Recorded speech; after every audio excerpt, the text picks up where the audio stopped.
எல்லா மனுஷனும் பிள்ளைங்களுக்காக பொண்டாட்டியாக தனியாக வாழ்றாங்க, வேலை செய்கிறாங்க, சம்பாதிக்கிறாங்க. நீ மட்டும் என்ன தனியாக வாழ்ந்து குடிச்சிட்டேன்? உன் பிள்ளைங்க நல்லா படிக்கணுன்றதுக்காக தொழில் தொடங்குற ரைட்டு. தொழில் தொடங்குறதுக்கு ஏரியா துட்டுன்னு தானே கேட்குறாங்க. நீ தொழில் தொடங்கக்கூடாதுன்னு யாரும் தப்பு சொல்லியா? நம்ம கூட என்ன கேட்குறான்?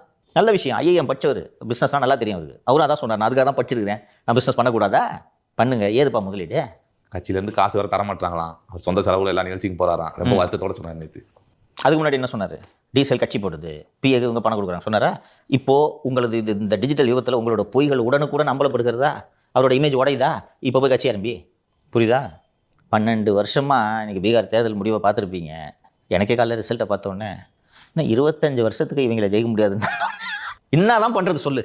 நீ தான்ப்பா ராகுல் காந்தி, சொல்லுப்பா என்ன தான்ப்பா பண்ணணும் சொல்லுப்பா. ஈஸி, நம்மளாம் இங்கே உட்காந்து கூட சொல்லலாம். வேஸ்ட் இருந்தாலும் பப்பு மொக்கை சரியா வேலை செய்யலன்ட்டு. இன்னும் என்னதையா பண்ணோம்?